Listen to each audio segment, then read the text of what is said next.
Seja bem-vindo à nossa live especial de hoje. Hoje vamos direto ao ponto. Vamos resolver 20 questões da banca Sebrasp, que também tem chance de ser a banca do processo seletivo simplificado da Secretaria de Educação do Distrito Federal. Se você quer entender o estilo de prova, os itens que mais caem, o que realmente você precisa dominar e como o Sebrasp elabora suas questões, eu tenho uma dica para você. Fica comigo até o final dessa aula.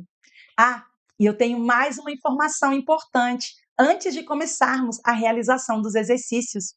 Não é só a Secretaria de Educação do Distrito Federal que está prestes a divulgar o edital. Não, não. Nós tivemos aí o edital da Secretaria de Estado de Educação de Minas Gerais com quase 14 mil vagas.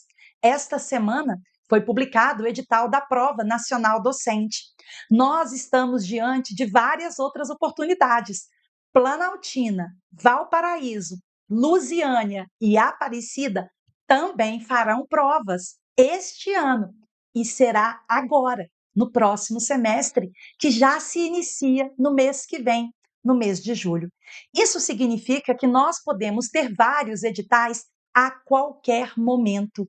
E é muito importante que você esteja preparado, porque julho e agosto prometem muitos editais publicados e muitas excelentes oportunidades. Mas também serão meses de desespero para quem ainda não estiver estudando. Então vamos lá, vamos estudar e fugir do desespero. Vem comigo, a nossa aula está começando.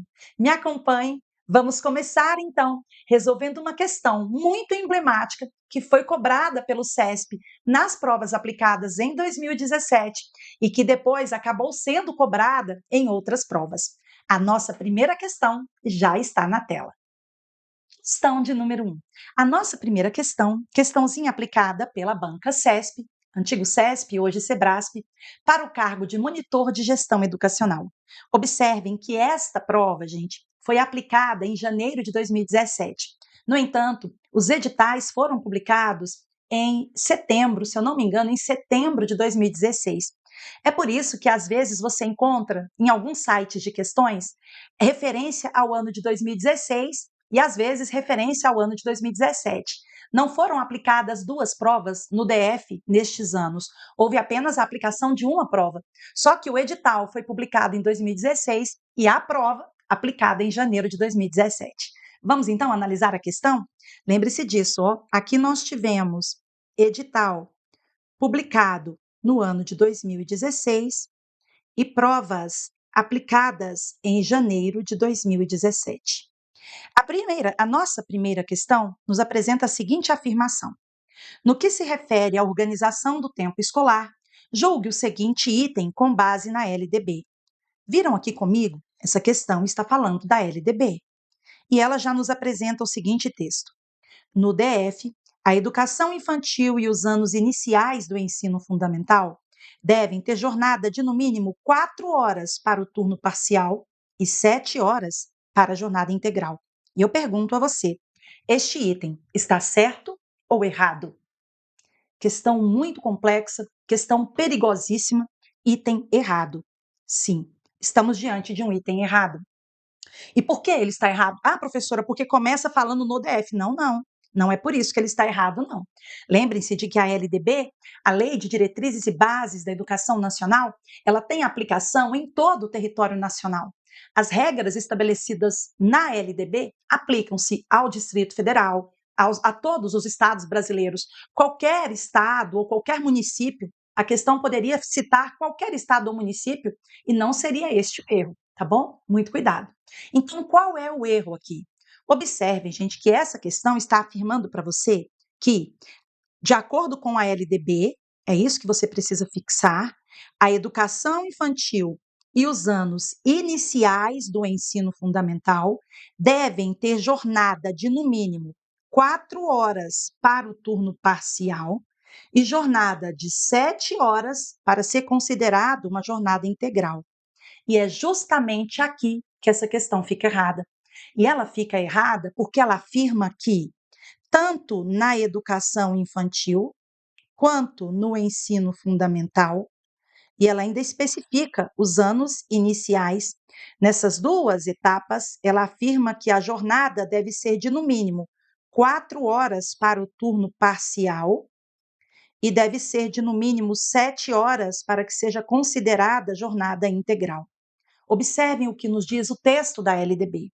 Só há um lugar na LDB, gente, só há um momento em que a LDB apresenta de forma explícita que deverá haver atendimento. Olha o inciso terceiro. Deverá haver atendimento à criança de, no mínimo, 4 horas diárias para o turno parcial e de 7 horas para a jornada integral. Só há um lugar em que a LDB apresenta esse inciso. E esse inciso, ele refere-se apenas ao artigo 31. E o artigo 31 não fala da educação infantil e do ensino fundamental.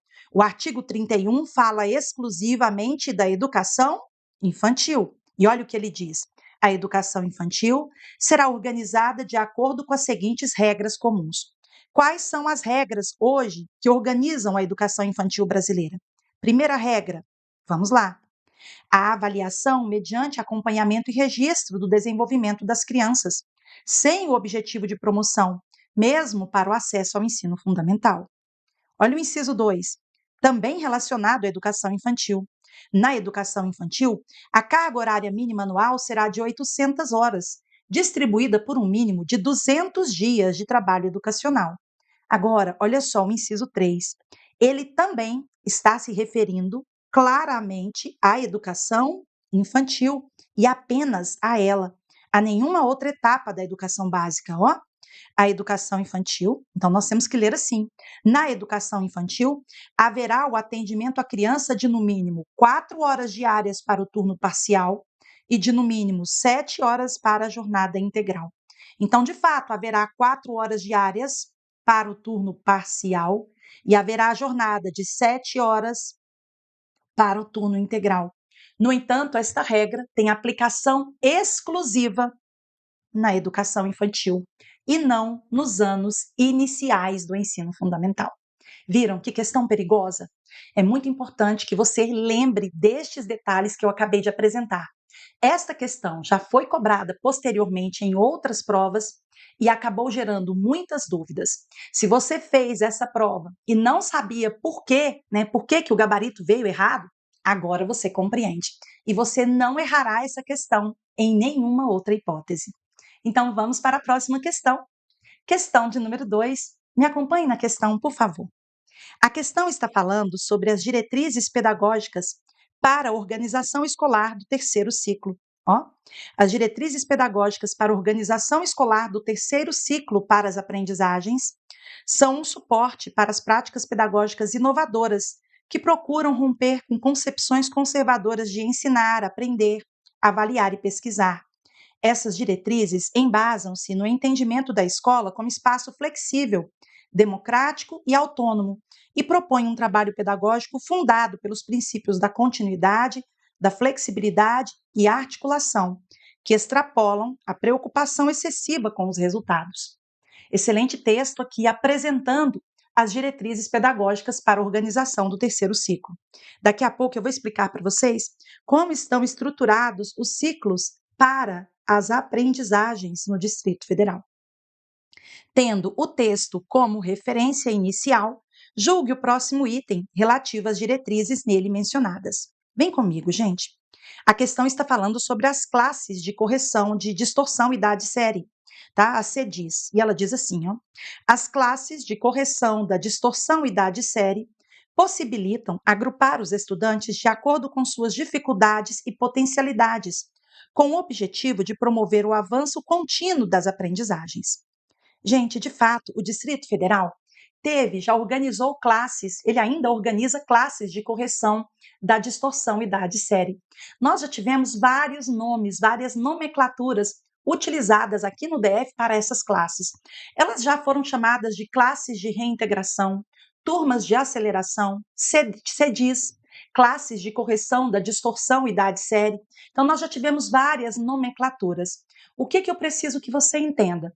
Eu preciso que você entenda que essas classes de correção de distorção idade-série, elas são organizadas com agrupamento dos estudantes de acordo com a faixa etária. Então, os estudantes são agrupados por faixa etária. Não há uma aplicação de testes para nivelar os alunos e agrupar os alunos de acordo com as dificuldades, né? Coloca todos os alunos que têm tal dificuldade em uma turma e os que têm potencialidades em outras. Não é assim. Os alunos são agrupados de acordo com as faixas etárias. Este item está errado. Está errado o item de número 2. Vamos lá? Então, temos aqui um item errado. O agrupamento é feito por faixas etárias e eu vou mostrar para vocês como isso está disposto em um documento muito atual que a Secretaria de Educação lançou agora, ó, em 2024. Nós estamos falando do programa Superação, o programa Superação da Secretaria de Educação. E o que a Secretaria de Educação afirma sobre essas classes de correção da distorção idade-série? Os estudantes com idade incompatível com o ano de escolaridade devem ser distribuídos de maneira equânime entre as turmas planejadas, de forma que cada uma das turmas tenha preferencialmente a mesma quantidade de estudantes em situação de incompatibilidade entre a idade e o ano escolar que ele frequenta. Quero mostrar algo a vocês antes de falarmos dos ciclos. Observem aqui neste quadro que o atendimento destes estudantes que estão com defasagem escolar, ele é feito por idades. Observem aqui, ó, vamos pegar um exemplo simples. Vou pegar aqui os alunos que estão vindo à origem do aluno, terceiro ano do ensino fundamental. Quando, né, um aluno do terceiro ano vai ser agrupado em uma turma de correção do fluxo, correção da idade-série, ele vai ser agrupado a partir do momento que ele possui, no mínimo, 10 anos de idade. Tá vendo? Aqui nós temos o fator de agrupamento dos alunos, que é justamente a defasagem de, no mínimo, 2 anos. A criança ingressa no terceiro ano aos 8 anos de idade. Essa é a idade que ela ingressa. Então, se a criança está ingressando no terceiro ano com 10 anos de idade, você concorda comigo que ela já está 2 anos defasada? Ela está 2 anos defasada. Então, essa criança tem, dentre os critérios estabelecidos pela Secretaria de Educação, ela tem idade para frequentar uma turma de correção da distorção idade-série. Bom, agora voltemos aqui para que eu possa apresentar para vocês os ciclos. Lembre-se sempre disso. O Distrito Federal, ele utiliza a organização em ciclos. Hoje, nas escolas públicas do DF, não há a adoção da organização seriada. Nós adotamos os ciclos para as aprendizagens, porque entendemos que a organização em ciclos, ela privilegia o processo contínuo de desenvolvimento e de aprendizagem das crianças. Ela não faz com que, né, os ciclos, ele não faz com que a criança seja retida anualmente. Ele dá à criança um maior tempo, maiores possibilidades para a aprendizagem. Por isso que a Secretaria de Educação adota essa organização em ciclos. Nós vamos falar disso em outras questões que estão um pouco mais à frente.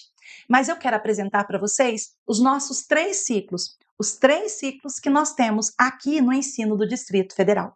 O nosso primeiro ciclo é o ciclo que traz a educação infantil. Então, o primeiro ciclo é o ciclo da educação infantil. Este ciclo, primeiro ciclo da educação do Distrito Federal, que é o ciclo da educação infantil, ele é formado pelas crianças da creche, crianças que frequentam creche, 0 a 3 anos, e crianças que frequentam a pré-escola, crianças da pré-escola, que são aquelas que têm entre 4 e 5 anos. Se o primeiro ciclo é educação infantil, olha o perigo, né? Uma questão de prova pode trazer para você. O Distrito Federal adota organização em ciclos. Você sim adota. O primeiro ciclo é o ciclo da educação infantil. Por extensão de conhecimento, o que você vai imaginar? O segundo ciclo é o ciclo do ensino fundamental. E o terceiro ciclo? O ciclo do ensino médio.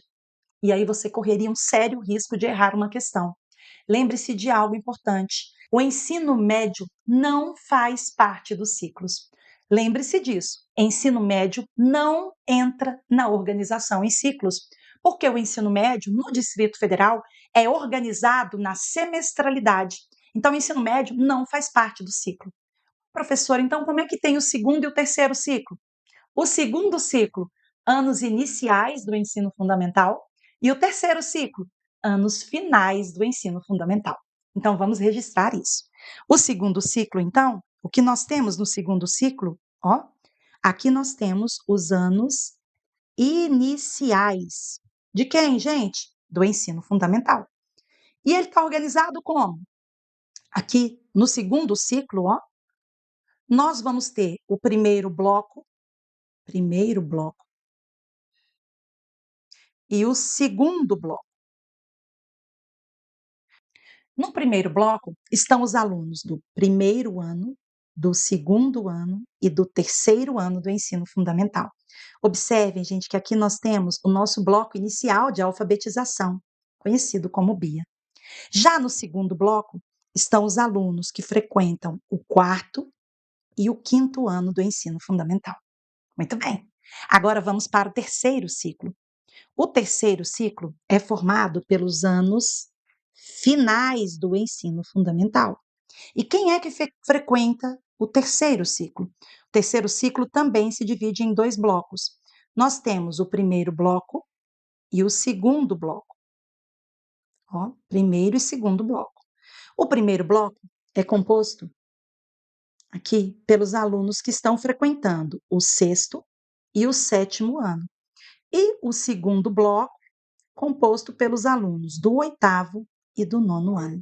E aqui conclui-se, então, o terceiro ciclo para as aprendizagens no Distrito Federal. Então, lembre-se disso. Quantos ciclos nós temos no DF? 3. Primeiro ciclo, educação infantil. Segundo ciclo, anos iniciais do ensino fundamental. Terceiro ciclo, anos finais do ensino fundamental. E o ensino médio não participa dos ciclos, porque o ensino médio faz parte, na verdade, da organização da semestralidade. Então, ensino médio não participa dos ciclos. Vamos para a próxima questão? Vem comigo. Questão de número 3. Temos aqui uma questão interessantíssima falando sobre os princípios éticos, estéticos e políticos. Estes princípios são muito cobrados em provas. Aqui eu trouxe para vocês o texto das diretrizes curriculares nacionais para o ensino fundamental de 9 anos, e essas diretrizes nos apresentam exatamente o que é cobrado em cada um desses princípios. Agora eu vou apresentar isso a vocês. Então me acompanhe.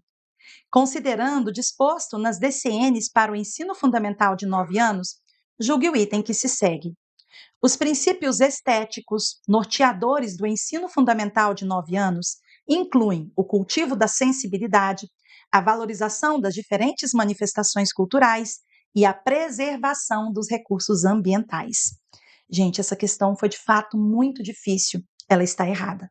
Aí você, meu Deus, professora, está errada? Sim, ela está errada. E ela foi dificílima. E por que ela está errada?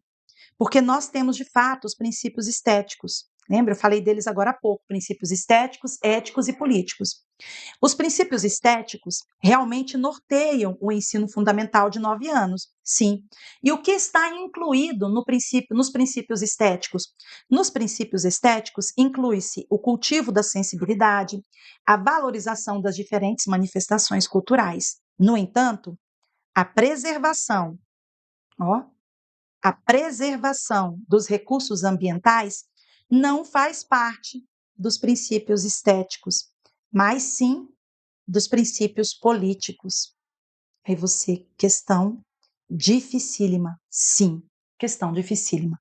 Vamos dar uma olhada nestes princípios para que você possa lembrar de todos eles e gabaritar as questões de prova.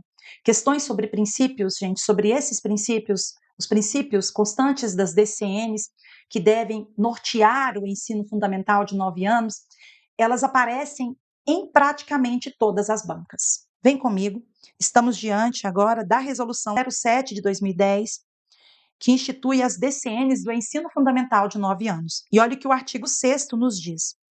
Os sistemas de ensino e as escolas adotarão como norteadores das políticas educativas e das ações pedagógicas os seguintes princípios: Nós teremos os princípios éticos, teremos os princípios políticos e teremos os princípios estéticos.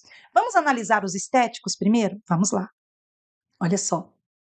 Dentre os princípios estéticos, nós temos o princípio do cultivo da sensibilidade, juntamente com o da racionalidade, do enriquecimento das formas de expressão e do exercício da criatividade, da valorização das diferentes manifestações culturais, especialmente a da cultura brasileira, e da construção da identidade, de identidades plurais e solidárias.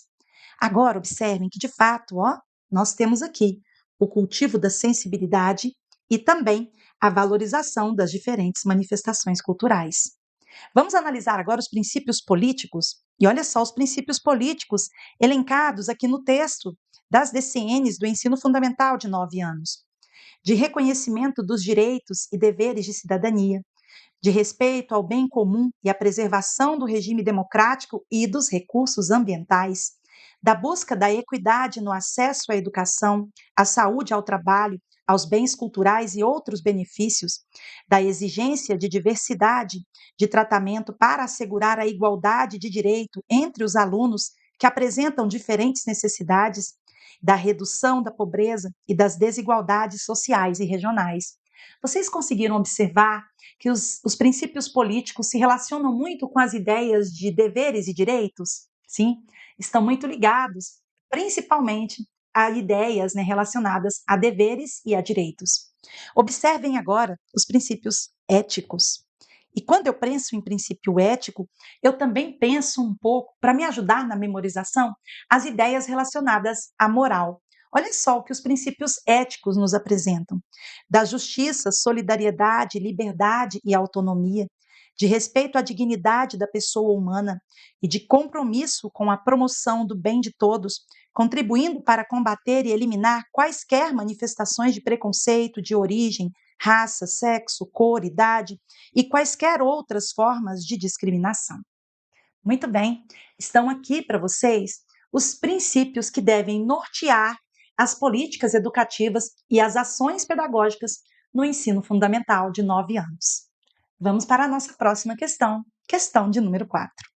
Me acompanhe, por favor, na leitura deste item. A corrente reprodutivista está embasada no aporte liberal e considera a escola um aparelho ideológico do Estado. Pergunto a vocês: a corrente reprodutivista, corrente reprodutivista, ela está embasada no aporte liberal? E esta corrente, a reprodutivista, considera a escola um aparelho ideológico do Estado? E aí, gente, certo ou errado?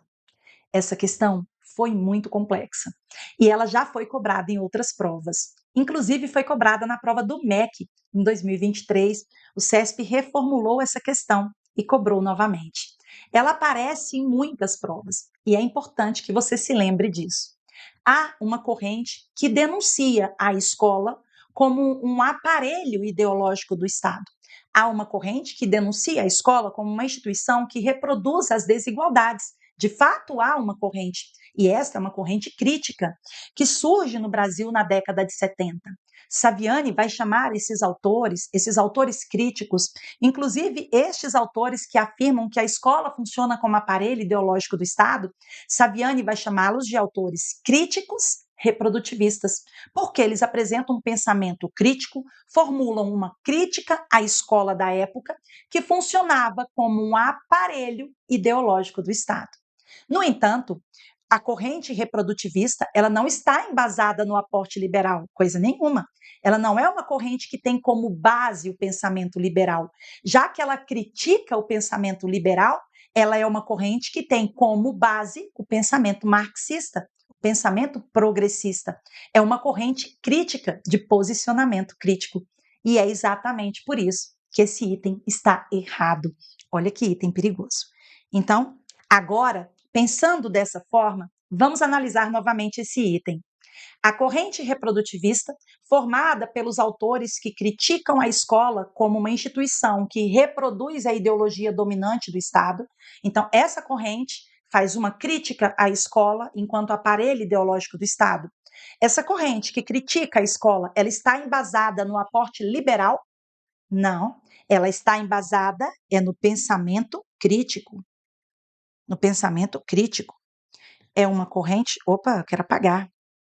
Ela está embasada no pensamento crítico. Está embasada nas ideias progressistas, marxistas, tá? Portanto, item realmente errado. Vamos para a próxima questão? Questão de número 5. Me acompanhe no slide. E olha só o que o CESP nos apresenta aqui. Acerca da legislação educacional brasileira, julgue o item a seguir. No ensino fundamental, o aluno pode optar por cursar a língua inglesa ou a língua espanhola a partir do sexto ano. Eu pergunto a você, no ensino fundamental, o aluno pode optar se ele quer cursar a língua inglesa ou a língua espanhola a partir do sexto ano? Você não pode não, professor, não pode optar coisa nenhuma. E você acertou. Esse item está errado. O aluno não pode optar. Aí você deve estar pensando, professora, mas a LDB mudou muito, e mudou mesmo. Nos últimos 2 anos, a LDB, que tem 92 artigos, passou por mais de 120 alterações. Ou seja, mudou muita coisa? Mudou. Mas será que isso aqui mudou? Não, isso aqui não mudou. O ensino fundamental continua ofertando, a partir do sexto ano, o inglês.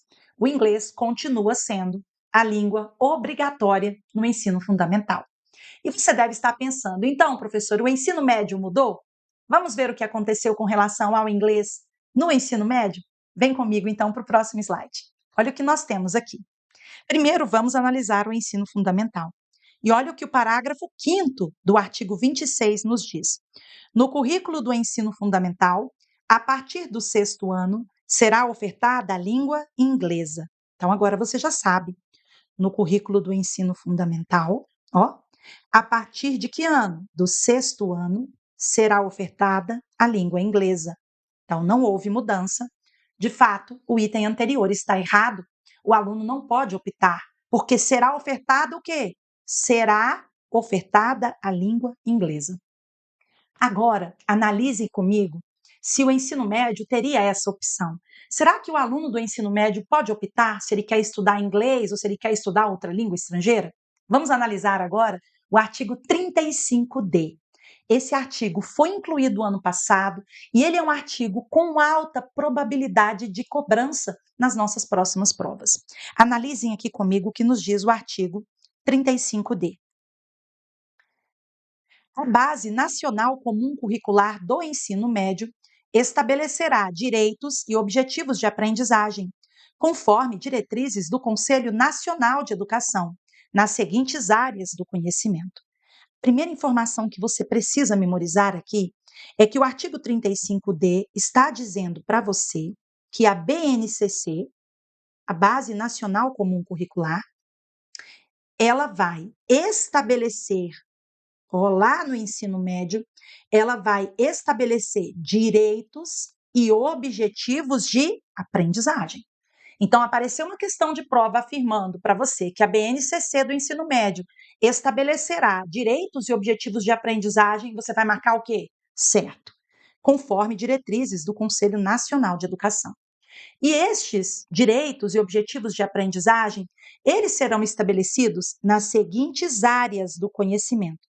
Quais são as áreas do conhecimento que nós temos?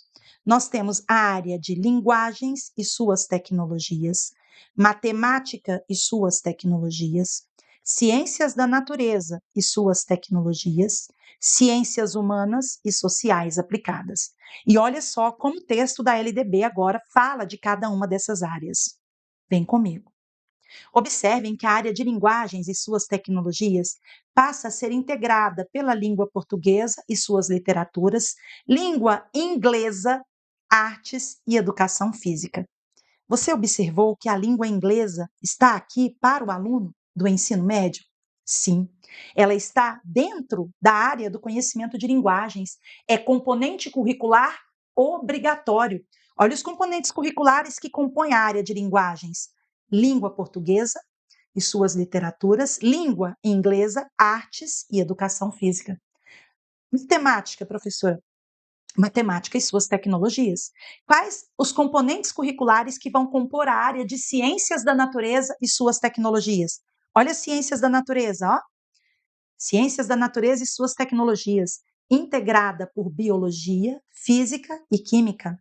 E a área de ciências humanas e sociais será integrada por filosofia, geografia, história e sociologia. Observe, então, que a língua inglesa é componente curricular obrigatório dentro da área de linguagens. Há mais algumas informações importantes que nós precisamos nos atentar. Observe, então, os parágrafos 1º, 2º e 3º. A BNCC, a que se refere o caput deste artigo, deverá ser cumprida integralmente ao longo da formação geral básica. O ensino médio será ministrado em língua portuguesa, assegurada às comunidades indígenas a utilização de suas línguas maternas. Além disso, os currículos do ensino médio poderão ofertar outras línguas estrangeiras. Gente, eles poderão. Se eles poderão, essa oferta é facultativa, ela não é obrigatória, é facultativa. Então, os currículos do ensino médio poderão ofertar outras línguas estrangeiras, preferencialmente o espanhol, de acordo com a disponibilidade de oferta, locais e horários definidos pelos sistemas de ensino. Observem, então, que nós temos aqui um texto novo, totalmente atualizado, agora em 2024, com altíssima probabilidade de cobrança em todas as provas que você vai fazer durante os próximos anos, principalmente este e o próximo ano. Vamos para a próxima questão? Questão de número 6. De acordo com suas características, as escolas classes devem, em regra, oferecer a pré-escola. E aí, gente, certo ou errado? Aqui eu chamo a sua atenção para um detalhe importante. Aqui no Distrito Federal, nós temos nomenclaturas utilizadas, né, para nomear as escolas, e essas nomenclaturas se relacionam com a oferta de cada escola. Então, quando você passa por uma escola e vê lá Centro de Ensino Fundamental, essa escola oferece ensino fundamental. Você passa por outra, Centro de Ensino Médio, é um CEM. Opa, essa escola oferece ensino médio. Centro Educacional, você, nossa, essa escola aqui deve oferecer de tudo. O que será que oferece um centro educacional? E às vezes você passa pelas escolas classe. Escolas classe. E o que as escolas classe oferecem? Gente, em regra, as escolas classes foram criadas para oferecer os anos iniciais do ensino fundamental. Então, em regra, as escolas classes devem oferecer os anos iniciais do ensino fundamental. Este item, portanto, está errado. Vamos analisar agora. Ó, de acordo com suas características, as escolas classes devem, em regra, oferecer a pré-escola? Não, não, não. Em regra, escola classe oferece o quê? Anos iniciais do ensino fundamental. É isso que elas oferecem, anos iniciais do ensino fundamental. Vamos comigo para o texto do regimento da Secretaria de Educação do Distrito Federal. Esse regimento aplica-se à rede pública, lembre-se disso. A resolução do Conselho de Educação aplica-se à rede pública e privada. O regimento não. O regimento é só da rede pública. Agora vamos analisar o regimento. As unidades escolares, de acordo com suas características organizacionais de oferta e de atendimento, classificam-se: 1. Centro de Educação Infantil, o SEI, Jardim de Infância. Nós temos o Centro de Educação da Primeira Infância. Nós temos as escolas classe. Aqui eu peguei só até o inciso 4. Há outros incisos no regimento que falam das demais unidades. Mas nós aqui vamos analisar o inciso 4, que fala especificamente das escolas classe. E a que são destinadas as escolas classe? Vamos aqui comigo? Destinada a oferecer os anos iniciais do ensino fundamental. Agora, olha o que o texto diz. Podendo, excepcionalmente, oferecer a educação infantil, creche e pré-escola, o sexto e sétimo anos do ensino fundamental, e o primeiro e segundo segmento de educação de jovens e adultos, de acordo com as necessidades da rede pública de ensino do Distrito Federal. Muito bem, aqui você viu comigo que a escola classe, em regra, oferece anos iniciais. Muita atenção à oferta das escolas do Distrito Federal. Questão de número 7. Vamos para a questão de número 7. A avaliação das redes de educação básica deve ocorrer entre os pares, aos quais cabe elaborar o relatório das condições da unidade escolar. Gente, quando nós nos debruçamos para estudar as DCNs, as Diretrizes Curriculares Nacionais para a Educação Básica, nós teremos lá um texto, um fragmento do texto das DCNs que fala sobre a avaliação. E as DCNs nos falam de três dimensões ou níveis da avaliação. Nós temos a avaliação de redes, nós temos a avaliação institucional e nós ainda temos a avaliação da aprendizagem. Observem que quando há uma avaliação de redes, o que se busca é avaliar toda a rede de ensino, seja a rede de educação básica brasileira como um todo. Às vezes se busca avaliar a rede de ensino de um determinado estado, de um determinado município, do DF, mas quando se tem uma avaliação de redes, se tem uma avaliação de toda a rede de ensino. Aqui a questão está falando sobre a avaliação das redes de educação básica. Eu pergunto a você, a avaliação de rede, ela é feita entre os pares? Reúne-se então os pares, as escolas que ofertam as mesmas, o mesmo ano ou série, e aí faz então uma avaliação de rede? É assim que é feita? Não mesmo, né, gente? A avaliação de rede também é conhecida como avaliação externa. São aquelas avaliações que nós conhecemos, avaliações externas, avaliações que nós conhecemos como avaliação de larga escala. Já a avaliação institucional, aquela em que a própria instituição é avaliada, aí sim nós teremos uma reunião das pessoas, dos pares, as pessoas que pertencem a uma determinada instituição, as pessoas que compõem a comunidade de uma determinada escola, e aí sim nós teremos avaliação entre os pares na avaliação institucional. Já na avaliação da aprendizagem, quando nós pensamos na avaliação da aprendizagem da forma direta, como ela geralmente ocorre, o que nós vamos observar é professor avaliando aluno. Mas a questão está falando de avaliação de redes, e a avaliação de rede é uma avaliação externa. Ela não ocorre entre os pares, mas sim externamente. São avaliações externas realizadas em toda a rede de educação básica. Portanto, temos aqui mais um item errado. Item de número 7, item errado. Vamos aqui agora, vamos ler o texto das DCNs. Me acompanhe na leitura do texto. A avaliação de redes da educação básica é periódica, feita por órgãos externos às escolas e engloba os resultados da avaliação institucional, que sinalizam para a sociedade se a escola apresenta qualidade suficiente para continuar funcionando. Aqui nós temos o texto das DCNs, página 53. Note aqui que a avaliação de redes de educação básica, ela é periódica. Ela é feita por órgãos externos às escolas e ela engloba os resultados da avaliação institucional. Vamos para a próxima questão? Questão de número 8. Vem comigo.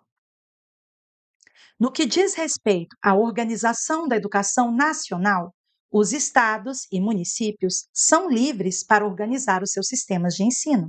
Eu pergunto a você, no que diz respeito à organização da educação nacional, você viu que essa questão trazia no enunciado a LDB e também a resolução do Conselho de Educação do Distrito Federal? Essa resolução, inclusive, gente, ela não está vigente, ela já foi substituída.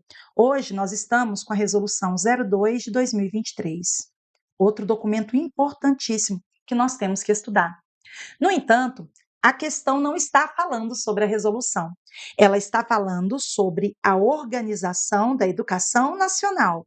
Ela está falando sobre a LDB, tá? Mesmo tendo citado a resolução no enunciado, aqui a resolução para a gente não vai fazer grande diferença. O item está falando sobre a organização da educação nacional. E o que esse item diz? No que diz respeito à organização da educação nacional, os estados e municípios são livres para organizar os seus sistemas de ensino. E esse item está errado. Por que ele está errado, professora? Porque os estados e os municípios não são livres coisa nenhuma, eles não são livres. Estados e municípios têm atuação vinculada. E é importante que você se lembre disso. Quando você pega o texto constitucional, você percebe que a Constituição determina que os estados atuarão prioritariamente no ensino fundamental e médio, enquanto os municípios terão atuação prioritária na educação infantil e no ensino fundamental. Quando você vai para o texto da LDB, você também vai encontrar lá a vinculação da atuação dos estados e a atuação dos municípios, inclusive a atuação do Distrito Federal, que tanto no texto constitucional quanto no texto da LDB segue a atuação prioritária dos estados. Então, observem que estados e municípios não são livres. Livre é apenas a iniciativa privada. E eu vou provar para você o quanto a iniciativa privada é livre. Olha só, imagina que você queira atuar no ensino brasileiro. Você pode atuar no ensino? Pode, você pode. Você vai pedir autorização de funcionamento, entregar toda a documentação, credenciar a sua instituição, quando tudo estiver ok, você pode atuar no ensino. Agora, olha o quanto você é livre. Se depois de 5 anos atuando na educação no Distrito Federal, você quiser parar de atuar no ensino, você pode? Pode, porque você é a iniciativa privada e a iniciativa privada ela é livre. Ela pode começar, ela pode parar, ela não é obrigada a continuar. A iniciativa privada não tem o dever de oferecer o ensino, ela tem direito, ela não tem dever. Ela tem direito de atuar no ensino, desde que ela cumpra as normas, ela pode atuar no ensino. Quem tem o dever é o poder público. Portanto, esse item realmente está errado. Olha só o que nos diz o texto da LDB, o artigo 7º da LDB. Me acompanhe na leitura do artigo. O ensino é livre à iniciativa privada, atendidas as seguintes condições: cumprimento das normas gerais da educação nacional e do respectivo sistema de ensino, autorização de funcionamento e avaliação de qualidade pelo poder público e capacidade de autofinanciamento, ressalvado o previsto nos artigos 213 da Constituição. Olha que nós temos, que o ensino é livre. É livre a quem? A iniciativa privada. Questão de número 9. Vamos lá? Os princípios que norteiam a oferta de educação do DF incluem o respeito à religiosidade, à individualidade e aos valores da família. E eu te pergunto, este item está certo ou errado? Há princípios que norteiam a educação do DF? Sim, há vários, gente. Há vários princípios que norteiam a oferta de educação do Distrito Federal. Nós temos princípios lá no regimento da Secretaria de Educação, na resolução do Conselho, há uma lista enorme de princípios, então há vários princípios. Agora eu pergunto a vocês: será que nós temos o respeito à religiosidade, o respeito à individualidade e aos valores de família? Será que estes princípios estão no texto da resolução ou no texto do regimento da Secretaria de Educação? Pois bem, este item também está errado. Sim, errado. Vamos ao texto do regimento? Vem comigo. Observem que o regimento da Secretaria de Educação do Distrito Federal, ele nos apresenta no artigo 4º alguns princípios que devem nortear a organização da educação brasileira. As unidades escolares, fundamentadas nos princípios de liberdade, participação, autonomia, respeito à laicidade, pluralidade e diversidade da escola e do sistema público de ensino devem assegurar democraticamente. Observem, gente, que os princípios que fundamentam a educação do DF, né, são vários. Aqui no regimento nós temos alguns, e na resolução nós ainda temos muitos outros.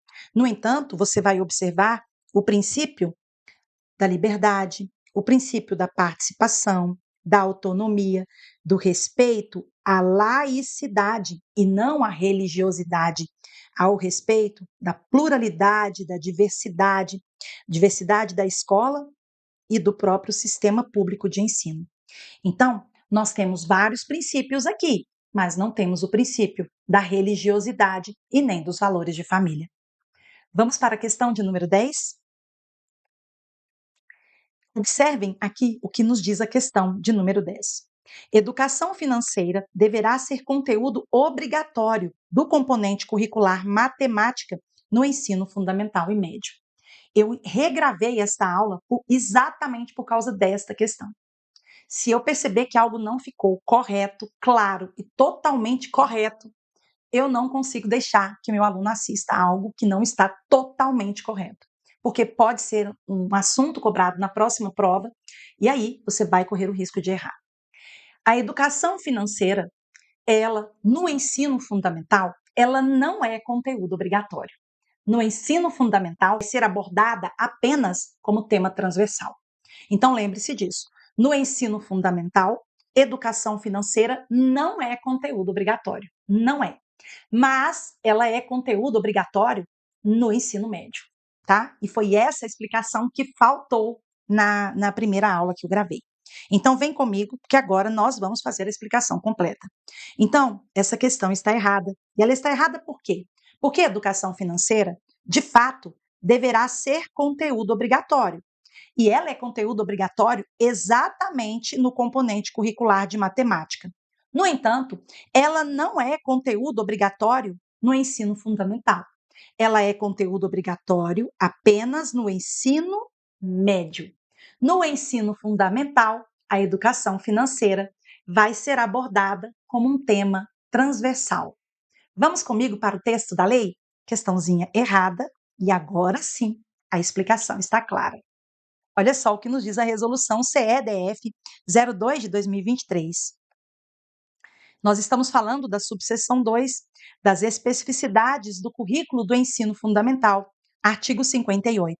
Nas áreas do conhecimento, e aqui ensino fundamental, respeitados os interesses do estudante, da família e da comunidade, também devem ser abordados, dentre outros de escolha da instituição educacional, os seguintes temas transversais e integradores de relevância social.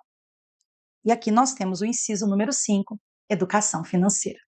Observem, então, que educação financeira aparece aqui. De fato, no ensino fundamental, a educação financeira não é conteúdo obrigatório. Ela é o quê? Tema transversal. Ela deve ser abordada como tema transversal.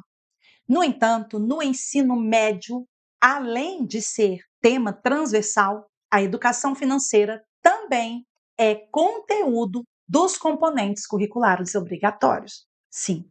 Então, a educação financeira vai ser conteúdo dos componentes curriculares obrigatórios, onde? No ensino médio. Tem agora o que nos diz a seção 3, que fala exatamente do currículo do ensino médio. Me acompanhe no slide. E olha o que nós temos aqui no artigo 71. Estamos falando agora do currículo do ensino médio. Constituem-se conteúdo dos componentes curriculares obrigatórios. Inciso 4. Educação financeira, como conteúdo obrigatório do componente curricular matemática e de forma transversal em todas as outras áreas do conhecimento. Além de ser um conteúdo obrigatório do componente curricular matemática, a educação financeira no ensino médio, viu, gente? Além de ser conteúdo obrigatório do componente curricular matemática, a educação financeira no ensino médio também, aqui ela, também vai corresponder a um tema transversal e integrador. Portanto, educação financeira só é conteúdo obrigatório do componente curricular matemática no ensino médio. A questão ficou errada porque ela falava no ensino fundamental e médio. E tem errado, essa questão foi dificílima nesta prova. Vamos para a questão de número 11. Vamos lá? Questão de número 11. Me acompanhe no slide. José é casado com Maria. Ambos são cidadãos brasileiros e residem no DF. José trabalha durante o dia e faz curso superior em uma instituição pública. Maria não concluiu o ensino médio, porque teve de dedicar-se à família, mas pretende dar continuidade aos seus estudos. Juntos, José e Maria têm 2 filhos, Igor, de 2 anos de idade, e Lara, de 4 anos de idade. E a questão aqui nos apresenta uma indagação, citando como referência as disposições da Constituição Federal e da própria LDB. Vamos analisar o item? Cabe ao DF garantir a oferta de ensino noturno regular e gratuito para José, adequado às condições do sistema de ensino. Gente, de acordo com o texto, José trabalha durante o dia e faz curso superior em uma instituição pública. José faz curso superior. Eu pergunto a você: cabe ao DF garantir a oferta de ensino noturno regular para a educação superior? Você não, professora, nada disso. Não há oferta de ensino noturno regular superior. Não, não. Tanto a Constituição quanto a LDB trazem a previsão de oferta de ensino noturno regular. No entanto, o ensino noturno regular a que se refere o texto da LDB é aquele que será destinado aos alunos da educação básica, já que o acesso à educação superior se dará de acordo com a capacidade de cada um. Não há obrigatoriedade para que o Estado oferte o ensino noturno superior regular. O DF deve obrigatoriamente ofertar a educação básica, fundamental e médio, né, o DF deve ofertar a educação básica, e nós estamos falando do ensino fundamental e médio noturno regular. No entanto, educação superior não tem previsão legal. Este item também está errado. Vamos para a questão de número 12. Antes de fazer a questão de número 12, que vai falar sobre as tendências pedagógicas, eu quero lembrar a vocês que nós estamos com as inscrições abertas para a nossa turma de Pedagogia em Alto Nível. Conhecimentos pedagógicos em alto nível. Essa turma terá início agora, dia 10 de julho. Esta turma terá aulas presenciais transmitidas ao vivo para você em qualquer lugar do Brasil. Além disso, as aulas ficarão gravadas e poderão ser assistidas posteriormente quantas vezes você quiser na plataforma. Um curso espetacular que vai elevar o seu nível em conhecimentos pedagógicos. Venha para a nossa turma, não perca essa oportunidade. Temos a turma que terá aulas às terças, quartas e quintas e ainda teremos a turma com aulas aos sábados. Você pode escolher se quer assistir presencialmente ou do conforto da sua casa, através da transmissão ao vivo, e ainda terá acesso posteriormente às aulas lá na plataforma. É isso aí. Venha para a nossa turma, não fique fora, não perca essa oportunidade. Já temos muitos alunos matriculados, as turmas estão confirmadas e é uma oportunidade para que você saia na frente, largue na frente e não tome um susto com esses vários editais que estão vindo por aí.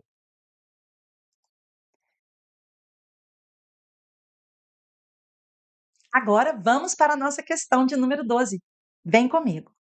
Nas tendências pedagógicas liberais, nas tendências pedagógicas liberais, como a renovada não diretiva, a escola novista e a tecnicista, predomina a abordagem voltada à liberdade e aos interesses individuais na sociedade. Eu pergunto a você, nessas tendências, no grupo das tendências pedagógicas liberais, o que predomina no grupo de tendências liberais? Predomina uma abordagem voltada à liberdade e aos interesses individuais na sociedade? Então, essas tendências, elas privilegiam a liberdade aos interesses individuais na sociedade. O que elas querem, então, é formar indivíduos aptos a viver em uma sociedade liberal capitalista, em que cada um busca, né, a conquista do sucesso individual, em que cada um busca aquilo que lhe interessa de forma individual, não havendo uma preocupação com o todo, com a coletividade. É exatamente este o pensamento das tendências pedagógicas liberais? É.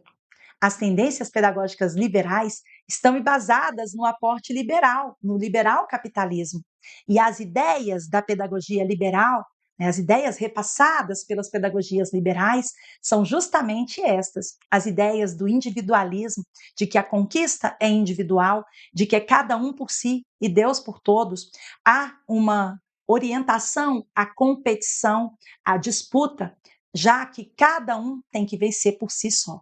Observem que as escolas, embasadas no pensamento liberal, buscaram formar indivíduos aptos a viver neste modelo de sociedade, no modelo de sociedade liberal capitalista. E quais foram as tendências pedagógicas liberais que se desenvolveram na educação brasileira? Me acompanhe aqui. Ó. As tendências pedagógicas liberais Nós já sabemos. De acordo com o professor Libânio, nós tivemos 4 tendências pedagógicas liberais que se desenvolveram no cenário educacional brasileiro. E a primeira delas, nós não temos dúvidas, foi a pedagogia, a tendência pedagógica tradicional. Depois da pedagogia tradicional, nós vamos ter 2 tendências renovadas. A tendência renovada progressivista ou ainda escola novista, como o CESP gosta muito de chamar. Temos a tendência renovada não diretiva, e aqui você já pensa logo no psicólogo humanista, o quê? Carl Rogers. E temos ainda a tendência liberal tecnicista. Agora vamos analisar a questão? A questão está dizendo o seguinte: nas tendências pedagógicas liberais, como a renovada não diretiva, aqui ela, ó, renovada não diretiva, a escola novista, aqui a escola novista, e a tecnicista, opa, aqui a tecnicista. Então, tá certinho. De fato, as 3 tendências citadas na questão são tendências liberais. E a questão continua dizendo que nas tendências liberais, como a renovada não diretiva, a escola novista e a tecnicista, o que predomina? Predomina uma abordagem voltada à liberdade e aos interesses individuais na sociedade. E é exatamente esse tipo de pensamento que predomina. Portanto, essa questão está correta. Já nas tendências progressistas, ó, nas tendências progressistas de orientação marxista, tendências progressistas de orientação marxista, esta abordagem não está voltada à liberdade e aos interesses individuais, nada disso. Mas o que se busca nas tendências progressistas é o desenvolvimento do pensamento crítico, ó, e a superação das desigualdades. A superação da desigualdade. Então, nós não vamos buscar apenas a liberdade aos interesses individuais na sociedade, mas nós vamos buscar o desenvolvimento coletivo, igualitário, humano para todos. Observem que nas tendências progressistas, nós temos um pensamento totalmente contrário aos ideais liberais, ao liberal capitalismo. Vamos para a próxima questão? Questão de número 13. Vem comigo. A multidisciplinaridade é considerada tradicional, pois se trata de uma organização didática pedagógica somativa, em que não ficam claras, não ficam explícitas as relações que poderiam existir entre as disciplinas. Gente, este item está correto. E você deve estar pensando, como assim, professora? Toda vez que você encontrar uma questão falando sobre a multidisciplinaridade, lembre-se que a multidisciplinaridade nos remete à ideia de muitas disciplinas. Há aqui, gente, a ideia de que o conhecimento deve ser dividido em muitas disciplinas. Cada disciplina deve ter a sua área do conhecimento de forma especializada e não deve haver diálogo entre as disciplinas, é cada uma no seu quadrado. Na multidisciplinaridade, as disciplinas ficam justapostas, elas não se integram. São muitas disciplinas, há uma grande especialização do conhecimento e não há comunicação, não há integração entre as disciplinas. Portanto, a multidisciplinaridade é considerada tradicional, pois se trata de uma organização didática pedagógica somativa. São várias disciplinas em que não ficam explícitas, não ficam claras as relações que poderiam existir entre elas. Item correto, item muito perigoso. A IADES cobrou em 2023 uma questão sobre multidisciplinaridade e ela basicamente buscou ali cobrar o mesmo assunto. Eu até gravei aqui uma aula falando sobre essa questão da IADES, e se você quiser depois dar uma olhada, eu sugiro que você vá lá na aula da IADES para conhecer ali o que nós tivemos na questão que foi aplicada em 2023. Vamos para a próxima questão, questão de número 14. A organização escolar seriada é capaz de atenuar a descontinuidade e a fragmentação dos processos formativos. E aí, gente, certo ou errado? A organização escolar seriada é aquela que organiza os alunos em séries. Lembra quando você estudava, quando você cursou o ensino fundamental? Você deve se lembrar que você não existia ciclos naquela época, nós fomos organizados em séries.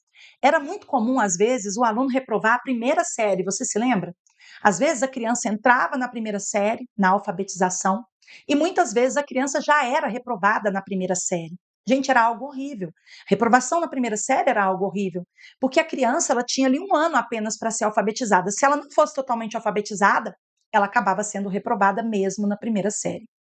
Observem que a organização escolar seriada, ela não é capaz de atenuar a descontinuidade, porque a organização seriada é aquela em que o aluno acaba ficando retido anualmente. A organização seriada não proporciona ao aluno um tempo maior para as aprendizagens, pelo contrário, quem proporciona um tempo maior para as aprendizagens é justamente a organização em ciclos. A organização em ciclos, sim, essa é capaz de atenuar a descontinuidade e a fragmentação dos processos formativos. Este item também está errado. Então vamos lá. Vamos agora registrar aqui. Ó, item errado. A organização seriada, ela não é capaz de atenuar coisa nenhuma. Já a organização escolar em ciclos, essa sim, essa é capaz de atenuar a descontinuidade e também de atenuar a fragmentação dos processos formativos. Eu vou falar sobre essa organização daqui a pouco em uma outra questão e vou mostrar para vocês o quanto o ciclo favorece esse processo contínuo de aprendizagem, que não era favorecido na organização seriada. Questão de número 15. No DF, para progredir do segundo ciclo do ensino fundamental para o ensino médio, o estudante deve ter frequência escolar anual igual a 75 do total exigido. 75% do total exigido, e não apresentar defasagem de aprendizagem em mais de 2 componentes curriculares. Gente, essa questão tem muitas informações, são várias as informações que ela apresenta. Eu peguei essa questão para falar sobre a possibilidade do aluno ser aprovado dentro do ciclo, mesmo estando com dependência em alguns componentes curriculares. Então, quando o aluno não passa em todas as disciplinas e ainda assim ele pode ser aprovado. É isso que eu quero mostrar para vocês com essa questão. Ela tem alguns erros, e aí você já percebeu que ela está errada, já que eu disse que ela tem erros, né? Ela de fato está errada.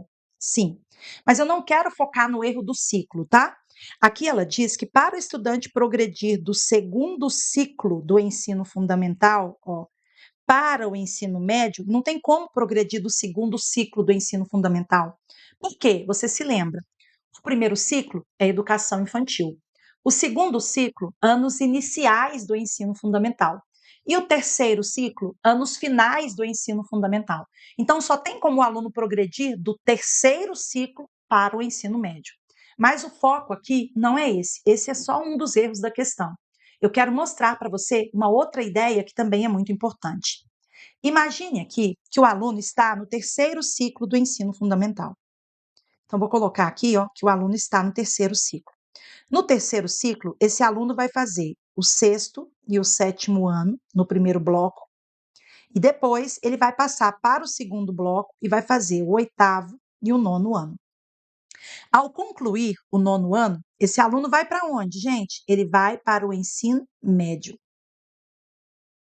E essa questão deu a entender que para que um aluno possa progredir do ensino fundamental para o ensino médio, ele não pode apresentar defasagem de aprendizagem em mais de 2 componentes curriculares. Na verdade, gente, para o aluno progredir do ensino fundamental para o ensino médio, quando ele chegar aqui no nono ano, ele não pode ficar de recuperação em nenhuma disciplina. Porque se ele ficar de recuperação em uma disciplina, ele vai ser retido. Sim, ele vai ser reprovado. Ele não pode progredir para o ensino médio. Não há possibilidade de mudança de etapa, sair da etapa do ensino fundamental e frequentar a etapa do ensino médio sem ter concluído o ensino fundamental. Por quê? O ensino fundamental é pré-requisito para matrícula no ensino médio. Então, observe que, mesmo que a questão tivesse falado aqui terceiro ciclo, mesmo que ela tivesse dito isso, ela continuaria errada do mesmo jeito. O aluno não pode ter dependências no nono ano. Se ele ficar com dependência no nono ano, ele vai ficar retido no ensino fundamental. Agora, presta atenção, um detalhe importante. Quando que a dependência funciona, então? Quando que o aluno pode progredir, ficar com dependência e continuar assim progredindo, desde que ele fique no máximo em 2 componentes curriculares? Aqui. Imagina que o aluno está no sexto ano. E aí, gente, ele ficou com dependência em 2 disciplinas, 2 componentes curriculares. Ele ficou devendo 2. Ele pode progredir para o sétimo ano? Pode. Inclusive aqui, tá, gente? A progressão é continuada, continuada. Não há retenção do sexto para o sétimo ano. Agora imagina que o aluno está no sétimo ano. Ó, está no sétimo ano e ele fica com dependência em 2 disciplinas. Mesmo assim, ele pode progredir para o oitavo ano? Pode, pode, porque ele ficou só em 2 disciplinas. Mas agora imagina um caso drástico. Esse aluno ficou de recuperação em 4 disciplinas.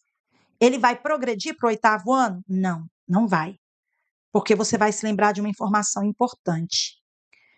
Há, entre os blocos, tá, gente, da mudança do primeiro para o segundo bloco, pode haver retenção. Então, o aluno vai passar, vai ter progressão continuada do sexto para o sétimo. Chegou no sétimo ano, se ele ficou de recuperação em mais de 2, ele fica retido no sétimo. A mesma coisa vai acontecer aqui no segundo bloco. Do oitavo ano para o nono ano, o aluno vai progredir continuamente, ele não vai ficar retido. Professora, mesmo que ele ficar com dependência, mesmo que ele ficar com dependência, ele vai progredir. Chegou no nono ano, se ele ficar com dependência em uma matéria, tem como ele ir para o ensino médio devendo essa matéria? Não tem. Ele vai ficar retido no nono ano. Não há como o aluno sair do ensino fundamental sem ter concluído o ensino fundamental. Não tem como ele receber a documentação, a certificação de conclusão do ensino fundamental para ingressar no ensino médio sem antes ter concluído o ensino fundamental. Portanto, esse item está duplamente errado. Ele está errado quando afirma segundo ciclo e ele está errado quando diz que o aluno poderá progredir do ensino fundamental para o médio desde que fique no máximo de recuperação em 2 componentes curriculares. Nada disso. Se ele ficar em 2 componentes curriculares, em um componente curricular que seja, no nono ano, ele vai ficar retido, ele não será promovido para o ensino médio. Olha só o que nos diz o regimento da Secretaria de Educação. É adotada a progressão parcial em regime de dependência, que assegura ao estudante progredir os estudos no ano série imediatamente subsequente, dentro de uma mesma etapa da educação básica. Só acontece dentro da mesma etapa da educação básica. Então, ele não pode do fundamental para o médio, não pode. É só na mesma etapa. O que mais que a questão nos diz? Quando o seu aproveitamento no ano série anterior for insatisfatório em até 2 componentes curriculares. Qual é o máximo que ele pode ficar, né, de recuperação? O máximo que ele pode ser reprovado? No máximo, 2 componentes curriculares. Esse aluno que ficou no máximo com dependência em 2 componentes curriculares, ele vai ter direito à progressão parcial em regime de dependência, desde que seja dentro da mesma etapa da educação básica. Vamos para a próxima questão de número 16. Vem comigo. Entendida em inúmeras ocasiões como um objeto de classificação e eliminação, a avaliação formativa deve ser considerada como um ato de valorização e potencialização das aprendizagens. Pergunto a vocês: a avaliação já foi entendida em muitas ocasiões como um objeto de classificação e de eliminação? Já foi. Mas nós sabemos que a avaliação formativa, ela deve ser considerada como um ato de valorização e potencialização das aprendizagens. Item correto. Observem que a Secretaria de Educação nos apresenta, dentro das diretrizes pedagógicas para a organização do terceiro ciclo, a avaliação formativa. E olha o que a Secretaria diz. A avaliação formativa tem por princípio utilizar-se da função diagnóstica para reorientar os processos de ensino e aprendizagem e, consequentemente, servir de instrumento para a melhoria da função social a que se destina a escola. Nesse sentido, a avaliação deve ser ato de valorização e de potencialização das aprendizagens, e não de classificação e exclusão. Viu? Foi daqui que o CESP retirou a questão.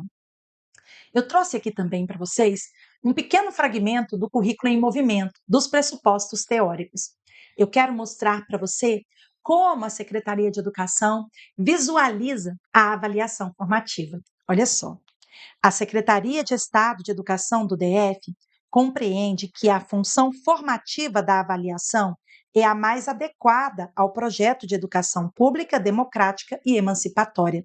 Compreende também que a função diagnóstica compõe a avaliação formativa, devendo ser comum aos demais níveis da avaliação. Observem, gente, que para a Secretaria de Educação, a função diagnóstica compõe a avaliação formativa. Questão de número 17. Olha que questão interessante e olha o que ela nos diz.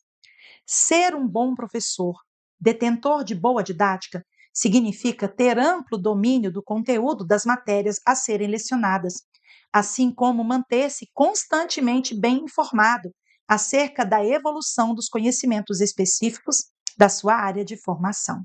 E aí, gente, certo ou errado? Temos aqui uma questão perigosíssima e errada. Ela afirma que ser um bom professor, detentor de uma boa didática, então, ó, o bom professor, aquele que é detentor de uma boa didática, significa o quê? Significa ter amplo domínio do conteúdo das matérias, assim como manter-se constantemente bem informado acerca da evolução dos conhecimentos específicos da sua área de formação. Nós sabemos que, de acordo com o professor José Carlos Libânio, a formação docente ela é muito importante.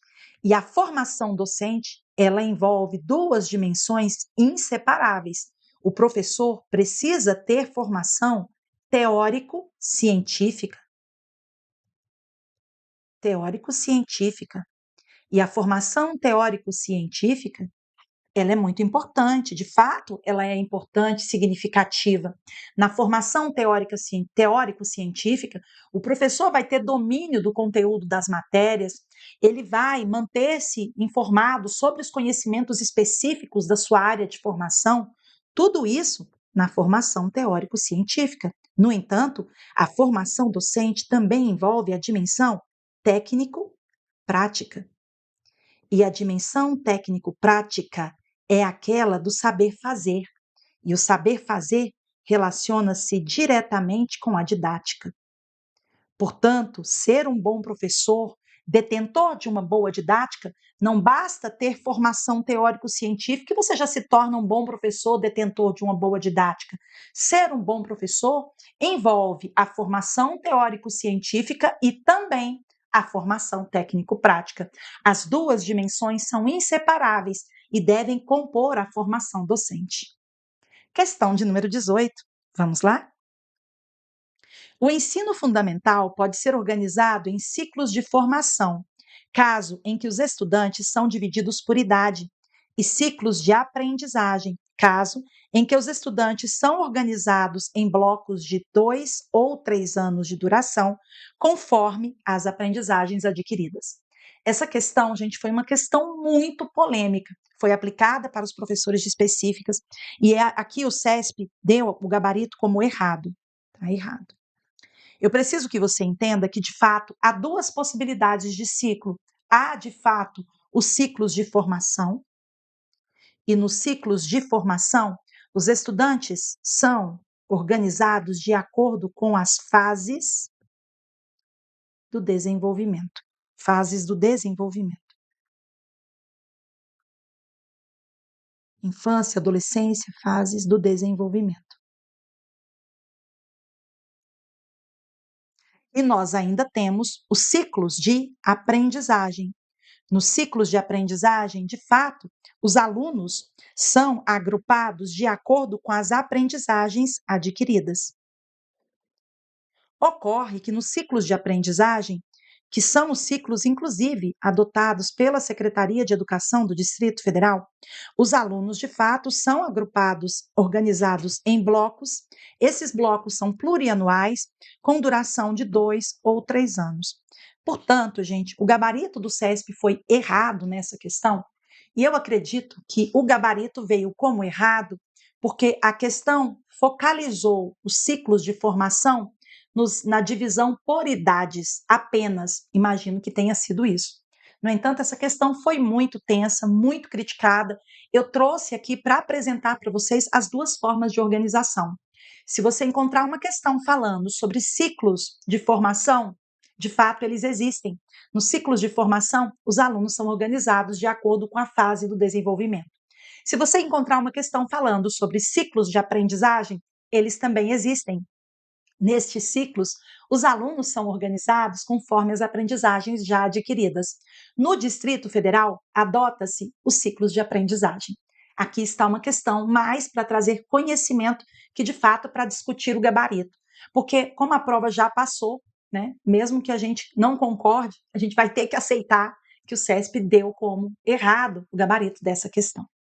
Eu trouxe aqui o texto para vocês das diretrizes que tratam da organização dos ciclos. E olha só o que ela nos diz. Em uma perspectiva nacional, a proposta de ciclo abrange 2 tipos de organização: os ciclos de formação e os ciclos de aprendizagem. Vamos falar primeiro dos ciclos de formação. Os ciclos de formação, com base nas fases e desenvolvimento humano, infância, pré-adolescência e adolescência, enturmam os estudantes em relação às suas idades, independentemente das aprendizagens acumuladas. A Escola Plural Belo Horizonte e a Escola Cidadã de Porto Alegre são referências positivas de ciclos de formação. Mas nós temos também os ciclos de aprendizagem. Apresentam uma estrutura de organização de ensino em blocos plurianuais, com 2 ou 3 anos de duração. Nesse modelo, os estudantes são enturmados de acordo com as aprendizagens adquiridas e há possibilidade de retenção deles ao final do bloco, caso se constate que, mesmo tendo vivenciado diferentes oportunidades de aprendizagem, não alcançaram os objetivos previstos para o final de cada um desses períodos. Observem que nos ciclos de aprendizagem há a possibilidade de retenção no final dos blocos. Lembra? Da passagem do primeiro bloco para o segundo bloco, o aluno pode ser retido, tanto nos anos iniciais quanto nos anos finais. Vamos para a próxima questão. Questão de número 19. Me acompanhe agora. De acordo com a resolução CEDF número 2 de 2023, a implantação e a manutenção do ensino no DF são dever tanto do poder público quanto da iniciativa privada. E aí, gente, certo ou errado? Você, meu Deus, professora, nunca fiz um simulado com tanta questão errada na minha vida. E ela está errada. De acordo com a resolução CEDF número 2 ou com a resolução número 2 de 2020, todas elas, tá, gente? A implantação e a manutenção do ensino no DF é dever do poder público e é livre a quem? A iniciativa privada.